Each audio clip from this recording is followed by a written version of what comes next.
Hey guys, TKC here, the Kaijudo channel, here with another episode of Kaijudo News. This week, don't have too much news, but we actually have some things to talk about, which is pretty interesting. So let's start things off with a card that was actually previewed recently. It wasn't posted on the site or anything, but it was posted in a solicitation for the December Duel Day card. So the last Duel Day card that we saw was Enslaved Flametrippus, which is really cool. It has the corrupted creature mechanic and stuff, and that's going to be a really cool mechanic that's going to be coming out from Invasion Earth. However, this December Duel Day has nothing to do with any of that, but it kind of brings an interesting new mechanic in a way, but at the same time it uses one of the other ones that's also going to be coming out in Invasion Earth. So behold, this new December Duel Day card is Shaman of the Vigil. So it is a light nature evolution creature with Enforcer and Beastkin in its race, and you evolve it on top of an Enforcer or a Beastkin. Yes, that's right, you actually have the option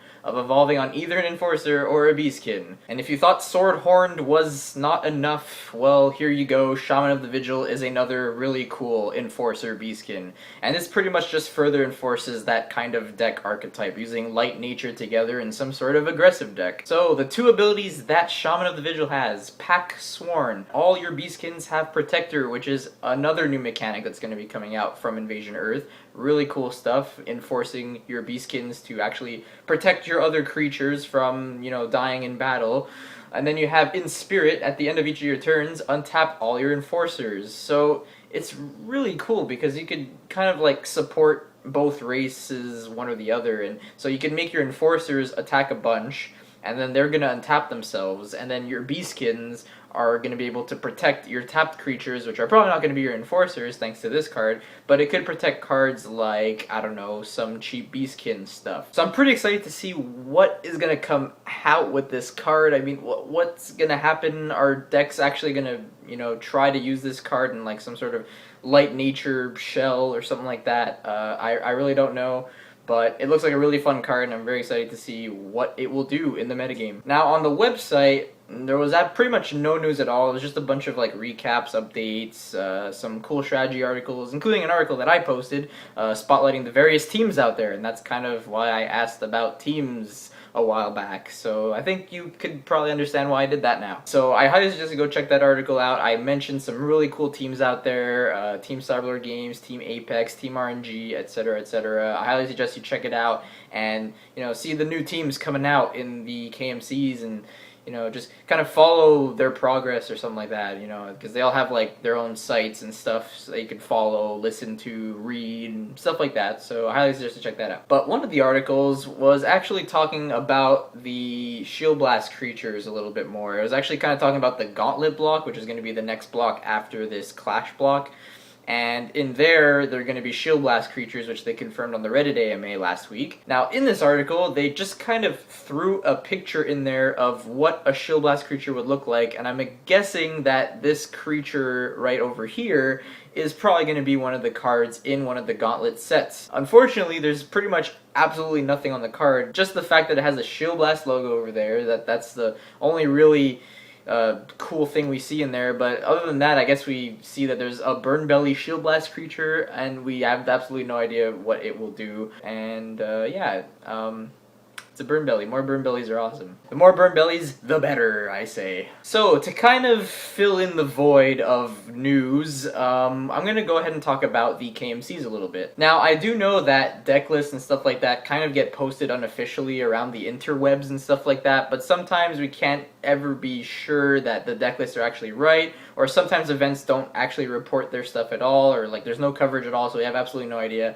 what's going on. AKA Washington. The Washington KMC, I don't know, I tried asking around on Facebook and stuff like that, and I got like no info at all besides like the names of first and second, and then like maybe 2 deck lists or something like that. So I kind of wish I can talk about the KMCs that are happening like just the weekend prior, but because of the fact that coverage might not be too good amongst all the KMCs, I'd rather wait for Wizards to post the deck list themselves on the site, and that way I could be sure I know what I'm talking about and I could, give it out to you. So just like the website, I'm probably gonna have to be 1 week behind as well, so I do apologize in advance for that, but at least I will be talking about the decks at some point and give you an idea of what's going on in the metagame. So let's talk about the first KMC, and that would be the Ohio one. ARG hosted this event, a very good event apparently. It was very well ran and stuff like that. It had a lot of players there, a decent amount. I don't remember the exact amount, but it was somewhere around like 50, 60.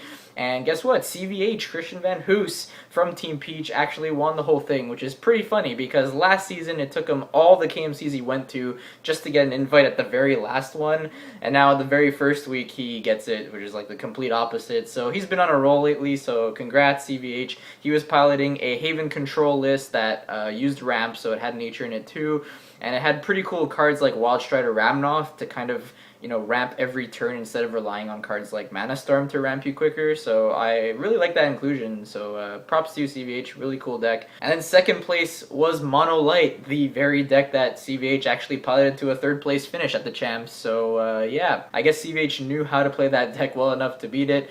But then again, he did get Haven turn 3 from his Ball of Wishes and Shields, so yeah, it's kind of hard to lose when that happens. The next KMC, Louisiana, that was won by Cyberlord Games' own Robert Hebert. Very good stuff. He's been on a roll as well. He's been top 8ing every KMC he's been going to, along with his teammate Joe Bass, who's been doing the same thing. So he also used a Haven control list, but his was a little more interesting. It had an Enforcer blocker lineup, and with that, he had Blinder Beetle Prime as a way to counter aggressive decks, which is really, really cool. Blinder Beetle Prime is definitely a card to look out for because it's going to be in a bunch of various different decks, not just Rush, not just Tempo, but in Control too. And then second place was JD Bauer with the typical Birds of War deck, or Gree Dragons, Light, Water, Darkness, Fire, the whole shebang. He had Crimson Wyvern in there too, which is kind of expected. A lot of people want to be able to beat Haven, so Crimson Wyvern was bound to see play at some point, so pretty cool stuff. Next one, Indiana. I believe they had about 20 or 30 or so players. Jared Dockstader and his team, Team Apex, were there.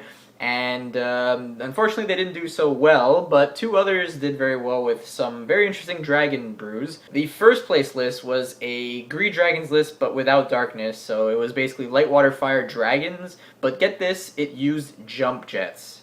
Probably one of the most smartest inclusions ever because of the fact that Herald really ends up getting bounced a lot by cards like Rusalka or Veil Vortex and things like that. So a way to kind of counteract that is that if they're going to be aggressive in your face and they're going to bounce your Herald, well, you can just go next turn, I'll play that Herald again, and then Jump Jets it, and then get rid of the creature that attacked me last turn, and then boom, you play your big dragon, and then you win the game. So Jump Jets is just really versatile in what you can do. You could, win games out of nowhere. You can save your butt from losing, and it just costs 1, and just at the cost of 1, you can do so many different things. So Jump Jets is definitely seeing a very, very cool increase in play, and I'm very excited for that because werewolves with jetpacks are awesome. And then second place was another really cool deck, and it was ran by none other than Mike Perry, Sexy Dream Pirate on YouTube. He basically used a Gree Dragon list, but he threw in 3 Hammer Dragon Foulburns. That's the Fire Dragon that came in the Dragon Master Collection kit, and it is pretty nuts. You basically have 6 bottles in your deck when you use it, so yeah, do the math. You're going to be getting a lot of dragons on the field quickly with cards like that. Alright, next was the biggest KMC so far, except for one that happened last weekend, but in the first weekend, it was the biggest by far, and that was the Connecticut KMC. And that one was very, very similar to the Kentucky KMC of last season, which is very funny. In the first season of KMCs, the very first week in Kentucky, Team SBK showed up and they pretty much all stole the top 4 slots with Gree Dragons. And guess what? In Connecticut, it wasn't all SBK, but it was all Gree Dragons again. Not only that, but the same person who won Kentucky also won Connecticut, and that is Brian Durkin. Good job to you. His Gree Dragon list was also really cool. It had 2 Crimson Wyverns, also kind of expected, but I don't think people were expecting Serpens, the Spirit Shifter, which is pretty smart because there are many ways that your other creatures can end up losing in battle and, just getting destroyed, or even like tributing your Lux to save one of your dragons, just little things like that. It just kind of protects yourself from aggressive strategies or like destructive strategies, I guess, like control that, banishes left and right.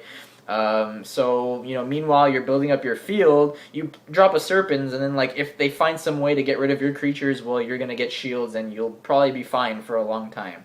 So very smart inclusion, very cool deck. And then the other 3 slots were all, you know, Greed Dragons all over the place. So yeah, I don't know what to say there, but it was just bottle all over the place in that KMC. And then the last KMC of the weekend was in Georgia, which was probably the most interesting KMC because that one had a metagame that was completely different from all the other ones. And that's because I don't think a single control list made it to the top 8. Well, at least not a Haven control list. I don't think I saw any Havens at all, or Herald of Infernus in that top 8 at all, but there was a ton, and I mean a ton, of aggressive strategies like Rush and Tempo and all that. First place was taken by none other than Ken Tober, who, you know, stole my invite in the Toronto KMC last year, or should I say Orangeville, not Toronto, sorry. But yeah, he managed to get first this time, so now he got his flight paid for, and he used a really cool light water fire tempo rush thing, which is really cool. It used a lot of multi-civs. It was really heavy on the multi-civs, but it was just really, really annoying because you could just like drop Metal Max turn 2, drop Seneschal turn 3, and then from there you could just like play all the bounce in the world, and then you could just, you know, go and win that way. So very, very cool deck right there. And second place, Drew Bridges from Team RNG gets another invite, and he used Megabugs with Cyberscamp in it. Very cool stuff. I really love seeing Megabugs do well. That's really, really cool. Carl Reddish, Thunder Sultan, actually got his first top 8 at a KMC at the Louisiana one as well, and he was using Megabugs, so good job to you guys. Megabugs for the win. So if you think about it, looking at all those KMCs, the top decks didn't really change too much. Greed Dragons, or Birds of War, and, you know, Light Water Darkness control, depending on what you're using. You know, before it didn't have Havens, but now it has Havens. You know, things like that. The meta didn't really change too much there. But if you look at the other decks, you know, Mono Fire I would have said was probably like the 3rd best deck, but now Mono Fire is just probably dropping off the radar completely. So guys, I hope you enjoyed that huge metagame breakdown of just week 1. I have a lot of fun looking at all these awesome decks and the awesome cards in there, and I hope you guys are enjoying the coverage of what decks are doing well out there. So guys, let me know if you like these kinds of videos, as far as like talking about the KMCs week by week. I'll probably keep on doing that if you guys like it. If there's anything you think I should change about how I talk about them, feel free to leave me feedback in the comments. I like to see what you guys think. Make this kind of video series, you know, tailored towards your needs, and hopefully I can deliver based on your word. So in the comments below, after looking at all the deck lists on the site, which deck out of all the top 8 decks was your favorite deck? I think mine would probably have to be somewhere between the Jump Jets Greed and the Serpens Greed, or maybe even the Scamp Megabugs too, but that's kind of like a personal bias because I like Megabugs a lot. But yeah, I just wanted to know, you know, which deck you found awesome that, you know, maybe I didn't even talk about in this video. So I'm really looking forward to reading those comments, and I will see you guys later. This is TKC, the Kaijudo channel, signing off. See you later, guys.